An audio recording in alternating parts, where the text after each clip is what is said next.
Hello everyone, welcome to the channel physics with Sarang. तो आज हम शुरू करने जा रहे हैं गॉसेस थ्योरम। तो बहुत इंपॉर्टेंट है एक गॉसेस थ्योरम। जब आप इलेक्ट्रिक चार्जेस एंड फील्ड्स के बारे में पढ़ेंगे तो बहुत ज़्यादा इंपॉर्टेंट हो जाती है। गॉसेस थ्योरम से क्वेश्चन बहुत आते हैं, गॉसेस थ्योरम से न्यूमेरिकल्स बहुत आते हैं। एनसीईआरटी में न्यूमेरिकल्स भरे पड़े हैं गॉसेस थ्योरम से। तो गॉसेस थ्योरम को बहुत ही सिंपल तरीके से आज हम समझेंगे।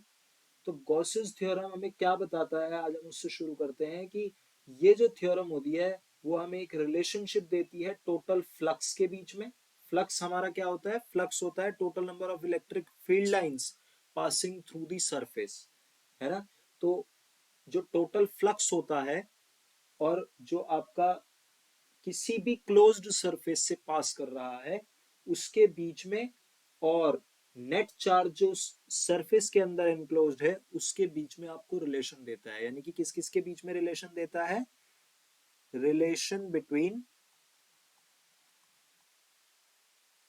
Total flux.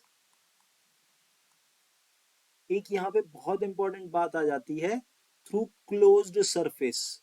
ये जो क्लोज्ड सरफेस है इसको अपने दिमाग में बैठा लीजिएगा, क्योंकि ये जो वर्ड है ये बहुत इंपॉर्टेंट है।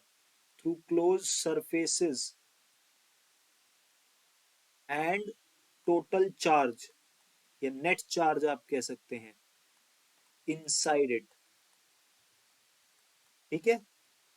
तो अगर आपको कोई गॉसेस थ्योरम का स्टेटमेंट पूछे तो आपको सिंपली एक चीज कहनी है कि the total flux through any closed surface is 1/ε0 times the net charge enclosed by the closed surface. यानी कि अगर इसको हम मैथमेटिकली हम लिखें तो किसी भी क्लोज्ड सरफेस का जो फ्लक्स होगा, इलेक्ट्रिक फ्लक्स, वो किसके बराबर होता है? वैसे हम तो जानते हैं कि क्लोज्ड सरफेस क्लोज्ड इंटीग्रल होगा सरफेस के through, and E dot D S. ये तो हम बेसिक डेफिनेशन से जानते हैं फ्लक्स की। लेकिन अगर हम मैथमेटिकली इसको लिखे तो ये होगा क्यू अपॉन एप्सिलॉन नॉट। यहाँ पे क्यू एनक्लोज्ड ये लिखना बहुत इंपॉर्टेंट हो जाता है। Q enclosed that is net charge enclosed by the surface. तो अगर कोई थ्योरम पूछे, थ्योरम का स्टेटमेंट पूछे, तो ये बहुत सिंपल आप मैथमेटिकली भी लिख सकते हैं, और इसी मैथमेटिकल इक्वेशन को आप बोल के बता सकते हैं that the flux through any close surface is 1/ε0 times the charge enclosed by that close surface. तो गॉसेस थ्योरम सिर्फ इतना सा है। अब इसके प्रूफ पे आ जाते हैं। सिंपल है प्रूफ बहुत। हम कहाँ से प्रूफ को लाएंगे? कुलम्स लॉ से प्रूफ करेंगे गॉस थ्योरम को।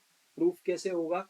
अगर हम मान के चल रहे हैं, ये एक केस हम लेके चल रहे हैं ये वाला, तो यहाँ पर हम क्या देख रहे हैं कि एक क्लोज सरफेस एस है और एक चार्ज है क्यू जो इस सरफेस के अंदर है।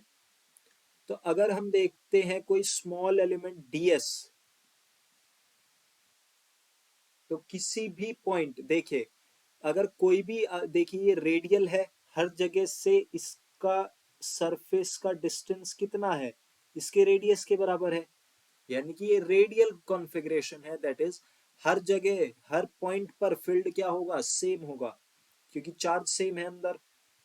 तो किसी भी पॉइंट पे अगर हम सरफेस एस के देखें तो फील्ड क्या होगा? सेम होगा। तो अगर हम किसी भी पॉइंट पर इलेक्ट्रिक फील्ड निकालें एस के, तो वो क्या होगा? Simple 1/4πε0 Q over R square, है ना। तो ये चार्ज हमारा है और ये आर क्या है? रेडियस है हमारे स्फेरिकल सरफेस का। तो अगर हम अब फ्लक्स की डेफिनेशन के थ्रू इलेक्ट्रिक फ्लक्स निकालें तो वो फ्लक्स क्या होता है? D phi. डी फाई हमने यहाँ क्यों लिया है? क्योंकि हम इंटीग्रेट करेंगे टोटल सरफेस का, जो फ्लक्स है वो निकालेंगे। तो हम पहले क्या करेंगे? स्मॉल एलिमेंट डीएस लेंगे, उसके थ्रू जो फ्लक्स होगा उसको निकालेंगे। तो वो क्या होगा? E dot D S. E dot D S क्या होगा? E D S cos zero. Cos zero क्यों हुआ? क्योंकि देखिए दोनों सेम डायरेक्शन में है। तो ये क्या आ गया? E D S. ये क्या आ गया? E D S. अगर अब हम इसको इंटीग्रेट करें तो हमारा टोटल फ्लक्स क्या निकल के आएगा, integration of D phi E, इसको हम टोटल क्लोज सरफेस पर इंटीग्रेट करेंगे डी फाई ऑफ ई, तो ये क्या निकल के आएगा, हम इसकी वैल्यू लिखेंगे ई डी एस, है ना, वही क्लोज सरफेस पर इलेक्ट्रिक फील्ड कॉमन हो जाएगा और इंटीग्रेशन क्या होगा, होल सरफेस का डीएस। अगर हम इसको निकालें तो देखिए फ्लक्स क्या आ रहा है, फ्लक्स क्या निकल के आएगा, ई इंटू इस सरफेस का इंटीग्रेशन क्या होगा, इस क्लोज सरफेस का एरिया होगा, सरफेस एरिया होगा, इस सरफेस एरिया को हम क्या लिखेंगे, 4 पाई r², है ना, टोटल एरिया ऑफ स्फेयर, और स्फेयर का हमें टोटल एरिया पता है 4 पाई r² होता है। ई की वैल्यू हम यहां से पुट कर देंगे फ्रॉम 1, आप क्या लिखेंगे, फ्रॉम 1, देखिए क्या आ रहा है, फाई ई, इलेक्ट्रिक फील्ड की वैल्यू रख दीजिए 4 pi epsilon not charge upon r² into 4 pi r², तो 4 पाई से ये 4 पाई कैंसिल हो रहा है और r² से ये r² कैंसिल हो रहा है, तो फ्लक्स क्या आ रहा है, टोटल फ्लक्स हमारा जो आ रहा है वो निकल के आ रहा है charge divided by epsilon not. और ये चार्ज क्या है, ये चार्ज क्या है, ये वाला चार्ज है, that is enclosed by the surface. दूसरा इसमें अगर कोई क्वेश्चन पूछा जा सकता है तो वो आपसे एक क्वेश्चन पूछ सकता है कि क्या आप कुलम्स लॉ को भी निकाल के दे सकते हैं, Coulomb's law from Gauss's law, तो क्या आप ये कर सकते हैं, यानी कि उल्टा पूछ लेगा, अभी आपने गॉस लॉ निकाला था कुलम्स लॉ से, अब गॉस लॉ से निकालना है आपको कुलम्स लॉ, तो वो कैसे निकलेगा, सिमिलर आपका स्ट्रक्चर होगा, सिमिलर हम डायग्राम इस्तेमाल करेंगे, यानी कि उसको रफली बना लेते हैं, यानी कि एक हमारा सर्कल होगा, यानी कि एक स्फीयर, हमारा स्फेरिकल बॉडी लेंगे हम। उससे पहले आपको एक चीज और समझाते हैं कि ये जो आप स्ट्रक्चर देख रहे हैं, अगर इसके चारों ओर कोई भी हाइपोथेटिकल सरफेस हम ले रहे हैं, सपोज ये जो चार्ज है, अगर इस ये कोई चार्ज है, ये कोई चार्ज है और इसके चारों तरफ आप एक हाइपोथेटिकल सरफेस बना रहे हैं जो इसके सिमेट्रिकल हो, ये भी ध्यान रखना है कि सिमेट्रिकल सरफेस होना चाहिए, यानी कि चार्ज के चारों तरफ सेम उसका फैलाव होना चाहिए, ये बात आप समझ रहे हैं, सिमेट्री, सिमेट्री फॉलो होनी चाहिए। तो इस सरफेस को हम क्या कहते हैं, गॉसियन सरफेस, गॉसियन सरफेस, जो कि सिमेट्रिकली इसके चारों तरफ हो, चार्ज को सिमेट्रिक वे में एनक्लोज कर रहा हो, तो any hypothetical close surface enclosing a charge is called the Gaussian surface of the charge, ठीक है, तो वही गॉसियन सरफेस हम यूज करेंगे यहाँ पर। तो देखिए सिंपल ऐसे ही हम एक चार्ज लेंगे बीचों बीच, और ये क्या है, ये गॉसियन सरफेस है, ये क्या है, स्फेरिकल गॉसियन सरफेस है, सिमिलर वही डीएस एलिमेंट लेंगे यहाँ पर, ये सपोज इसका रेडियस फिर से हम आर ले लेते हैं, तो यहां पर भी वही क्या होगा, डीएस और इलेक्ट्रिक फील्ड स्फेरिकली सिमेट्रिक है, इलेक्ट्रिक फील्ड चारों तरफ सेम तरीके से भागेगा, तो इलेक्ट्रिक फील्ड यहाँ, इलेक्ट्रिक फील्ड और डीएस वेक्टर दोनों अगेन एक दूसरे के पैरेलल हैं, यानी कि 0 डिग्री एंगल बनाएंगे, यानी कि अगर हम स्मॉल एलिमेंट के थ्रू फ्लक्स लिखने लगे तो वो अगेन क्या आएगा, ई डॉट डी एस क्या हो जाएगा, ई डी एस। अगर हम अब इसको टोटल फ्लक्स निकालें तो वो क्या निकल के आएगा, इंटीग्रेशन अगेन सरफेस पे E D S, E into 4 पाई r², क्यों, वैसे ही भैया ई बाहर आ जाएगा, डीएस का इंटीग्रेशन क्या होगा, surface area of the sphere, और electric field into 4 pi R square. अब हम क्या करेंगे, गॉस थ्योरम का इस्तेमाल करेंगे।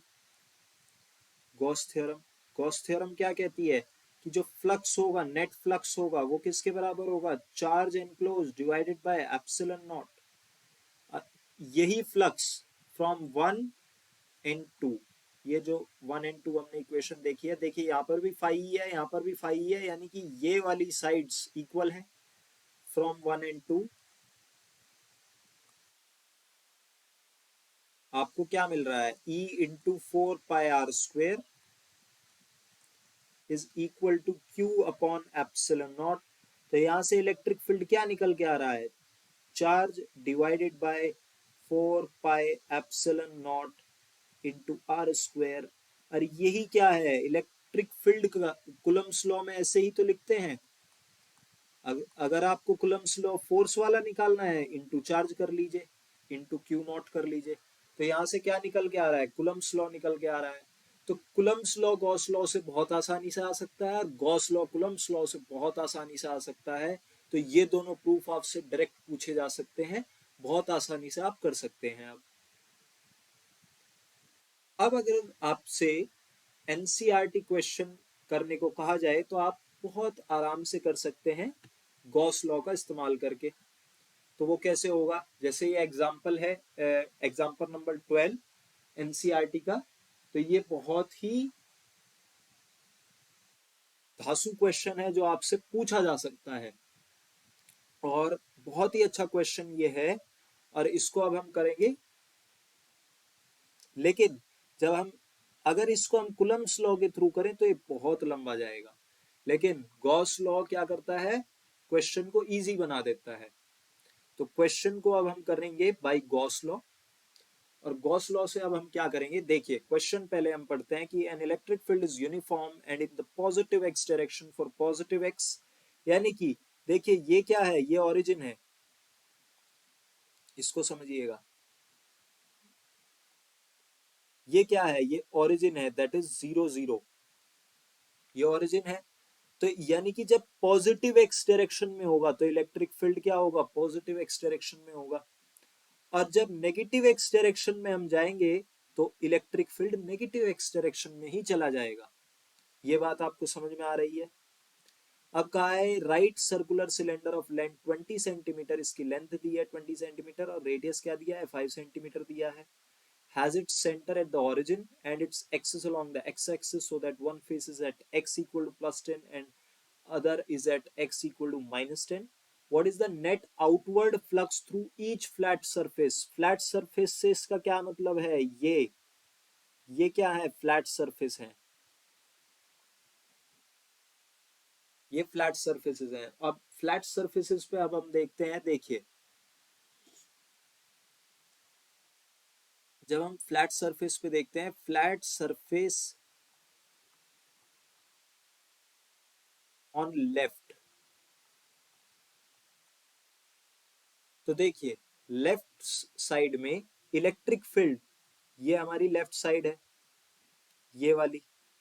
तो इसमें इलेक्ट्रिक फील्ड इन्होंने हमें क्या दिया है, देखिए क्या x लेस देन 0 है, तो इलेक्ट्रिक फील्ड क्या है, ये वाला है।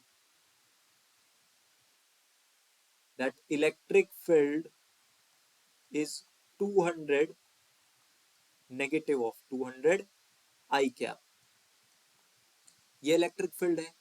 सरफेस एरिया क्या है, डेल एस, डेल एस क्या है, देखिए डेल एस भी सेम डायरेक्शन में है, that is negative i cap, that is negative of pi are square I cap.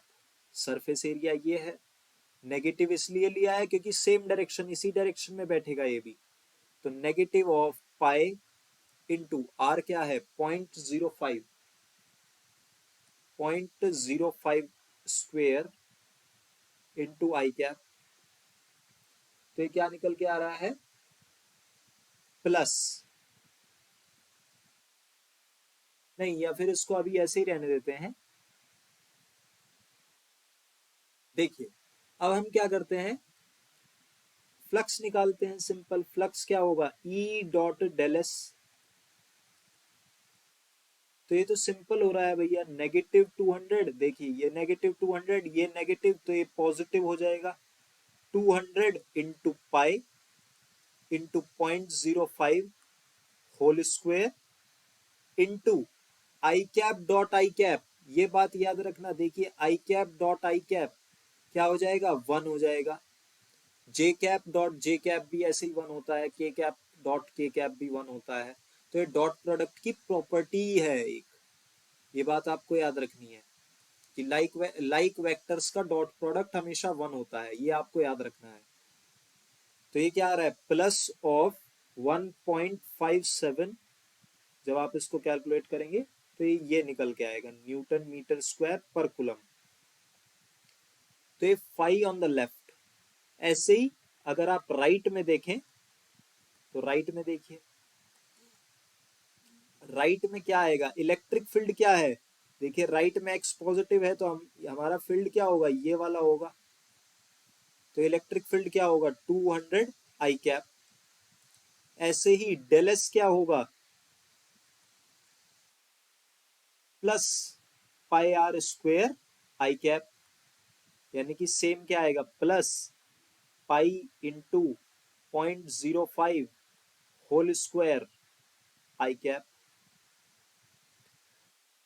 तो यहां से अगर हम फाई ऑफ राइट निकालते हैं तो ये निकल के आता है, क्या आता है, अगेन सेम आ रहा है, देखिए पॉजिटिव इंटू पॉजिटिव सेम बिल्कुल आ रहा है, तो positive of 1.57 newton meter square पर कूलम, क्योंकि सेम ही वैल्यूज हैं सब। अब अगर आपसे कोई पूछे कि जो साइड्स हैं, बी पार्ट क्या पूछ रहा है, what is the flux through the side of the cylinder, तो यानी कि ये जो साइड्स हैं, ये इसको हम साइड्स कहते हैं।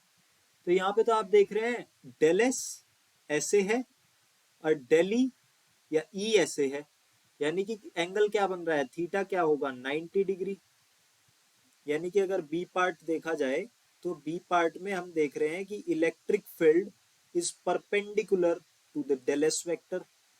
यानी कि जब हम ई डॉट डी एस निकालेंगे तो फ्लक्स क्या आएगा, फ्लक्स क्या आएगा, E D S cos of 90 degree, यानी कि वो क्या हो जाएगा, जीरो। ये जीरो आएगा बी पार्ट का आंसर।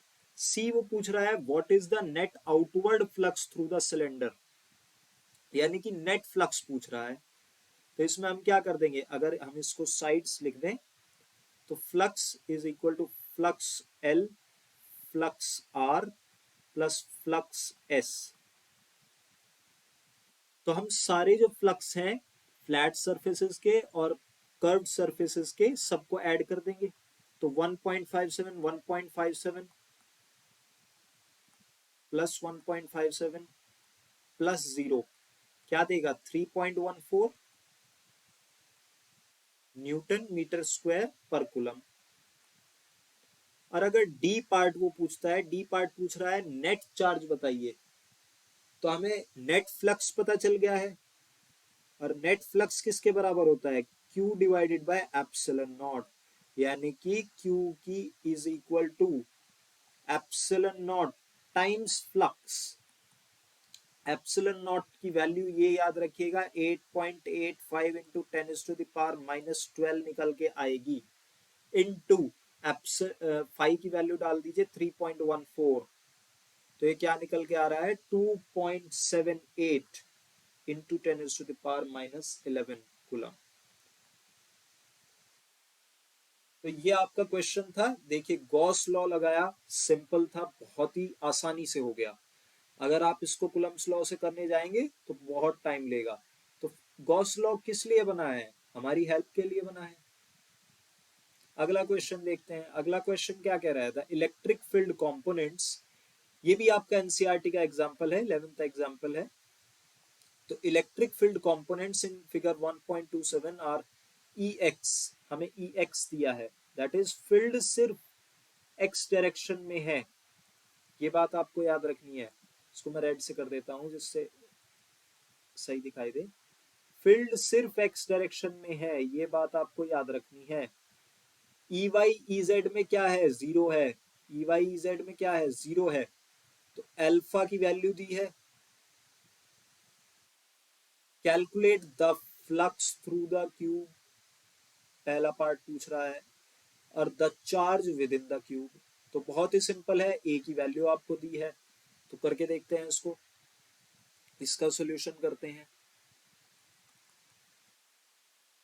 देखिए इसको मिटा देते हैं पहले, थोड़ा सा फिर क्वेश्चन देखने में आसानी रहेगी। तो देखिए क्या कह रहा है, ई एक्स इसने हमको दिया है कितना, अल्फा रूट एक्स, क्योंकि x to the power half क्या होती है, रूट एक्स होता है। तो अब हम जानते हैं, इन्होंने कहा है calculate the flux through the cube. अब सबसे पहली बात आप ये देखिएगा, जब आप इन चार नॉन शेडेड सरफेस को देखेंगे, that is this one, this one, this one and this one, यानी कि आप समझ रहे हैं इसको 3D में देखिए, एक पीछे वाला, एक ऊपर वाला सरफेस, एक आगे वाला सरफेस जो हमारी साइड है, और एक नीचे वाला सरफेस। अगर इन शेड नॉन शेडेड पोर्शंस को हम देखते हैं, तो यहाँ पे सरफेस एलिमेंट ऐसे होगा, एक का पीछे होगा, एक का ऐसे आगे आएगा, और एक का ऐसे नीचे होगा। तो जब हम इनको देखेंगे, आप इसको 3D में जब विजुअलाइज करेंगे, तो आप देखेंगे जो ये जो चार नॉन शेडेड पोर्शंस हैं, the four non shaded portions या रीजन्स, इन इन लिख दें, तो इन four non shaded regions the electric field is perpendicular to the surface area, to the surface element. ये आप समझ रहे हैं, सरफेस एलिमेंट के क्या है, परपेंडिकुलर है, यानी कि flux through the non shaded surfaces, through the non shaded surfaces is zero. ये तो हमें बात पता चल गई, क्योंकि ई डॉट डी एस क्या हो जाएगा, जीरो हो जाएगा। अब हमें क्या निकालना है, लेफ्ट फेस पे, यानी कि इस वाले फेस पे, क्योंकि यहाँ पर इलेक्ट्रिक फील्ड और जो surface element, surface area vector है, वो एक दूसरे के पैरेलल और एंटी पैरेलल है, ना कि परपेंडिकुलर, यानी कि यहाँ पे कुछ ना कुछ आएगा। ऐसे ही राइट वाले पोर्शन में भी कुछ ना कुछ आएगा। तो अब हम देखते हैं, फॉर टू शेडेड पोर्शंस, ठीक है। तो टू शेडेड पोर्शंस के लिए हम देखते हैं, सबसे पहले flux on the left hand side. Flux on the left hand side is, देखिए, E L dot del S. E L क्या होगा आपका, ई एल को ऐसे ही रख देते हैं, into del S, del S भी ऐसे ही रहने देते हैं, into cos of the angle between them. तो देखिए इलेक्ट्रिक फील्ड इस डायरेक्शन में है, इलेक्ट्रिक फील्ड हर जगह इस डायरेक्शन में है, इस तरीके से, और यहां पर एरिया वेक्टर इस डायरेक्शन में है, यानी कि कॉस ऑफ 180 डिग्री। तो ये क्या आएगा, negative E L delta S. Delta S क्या हो जाएगा, A square, that is negative of E L A square. ऐसे ही phi on the right hand side will be E R dot delta S. यहां पर क्या है, ये एक दूसरे के पैरेलल है, तो ये क्या आएगा, E are into delta S, cos of zero हो जाएगा। यहाँ पे देखिए इलेक्ट्रिक फील्ड और एरिया वेक्टर सेम डायरेक्शन में है, तो ये क्या आएगा, positive of E R into delta S, again क्या होगा, ए स्क्वायर। तो आप कह रहे होंगे यार नेट फ्लक्स तो फिर जीरो हो जाएगा। नहीं, यहाँ पर मैंने लिखा है ई आर, यहाँ पर लिखा है ई एल, इनकी वैल्यूज अलग अलग हैं। कैसे, ई एल क्या होगा, देखिए इन्होंने कहा है E X is alpha root X, यानी कि अल्फा एंड द डिस्टेंस, ये जो x है ये क्या डिस्टेंस है, ओरिजिन से और उस फेस का डिस्टेंस जिसका आप निकाल रहे हैं फ्लक्स। तो root of A, E L हो जाएगा, क्योंकि लेफ्ट हैंड फेस ओरिजिन से ए डिस्टेंस दूर है। ऐसे ही ई आर क्या हो जाएगा, अल्फा ऑफ रूट टू ए, क्योंकि ये कितने डिस्टेंस पर है, टू ए डिस्टेंस पर है। तो जब आप नेट फ्लक्स निकालेंगे, जब आप नेट फ्लक्स निकालेंगे, तो नेट फ्लक्स क्या होगा, phi L plus phi R, और ये क्या निकल के आएगा, E R minus E L into A square. ये आप देख रहे हैं। ई आर क्या होगा, अल्फा, अल्फा आपका कॉमन आ जाएगा, √2a, तो यानी कि √2a minus √a times A square. तो जब आप सारी वैल्यूज पुट कर देंगे, क्योंकि हमारे पास यहाँ पर क्या है, अल्फा भी है, यहाँ पर हमारे पास अल्फा भी है 800 न्यूटन पर कूलम मीटर हाफ, एंड ए भी है। तो ये जब वैल्यूज आप पुट कर देंगे यहाँ पर, तो देखिए क्या निकल के आएगा। फाइनल कैलकुलेशन मैं आपको करके बता रहा हूं। तो ये जो निकल के आएगा, ये आएगा 1.05 न्यूटन मीटर स्क्वायर पर कूलम। और अब आपसे पूछा है नेट चार्ज इनसाइड, तो नेट चार्ज कैसे निकाल सकते हैं, वही सेम। देखिए फ्लक्स क्या होता है, charge upon epsilon naught times, तो चार्ज कितना होगा, flux into epsilon naught times. तो 1.05 इंटू 8.85, ये वैल्यू आपको बिल्कुल याद रखनी है, तो बहुत आसानी हो जाएगी क्वेश्चन करने में। वरना ये 1/4 पाई एप्सिलॉन नॉट की वैल्यू 9 इंटू 10⁻⁹ होती है, उससे भी आप याद कर सकते हैं, निकाल के देख सकते हैं, लेकिन याद रखेंगे तो बेनिफिशियल होगा। तो इसका जो आंसर आएगा वो आएगा 9.27 इंटू 10⁻⁻12 कुलम। तो ये इसका आंसर है। तो देखिए कितना आसान हो जा रहा है हमारा क्वेश्चन गॉस लॉ के हेल्प से। तो आज की वीडियो में इतना ही। अगली वीडियो में हम करेंगे एप्लीकेशंस ऑफ गॉसेस लॉ, तो उसमें हम कुछ केसेस लेंगे और उनका एनालिसिस करेंगे बाय गॉस लॉ। अगर आपको इस वीडियो में या पिछली वीडियोस में कोई भी प्रॉब्लम हुई है, तो आप कमेंट बॉक्स में अपना क्वेश्चन पूछ सकते हैं, अपना डाउट पूछ सकते हैं, और उसका मैं सॉल्यूशन जल्दी से जल्दी आपको बताऊंगा।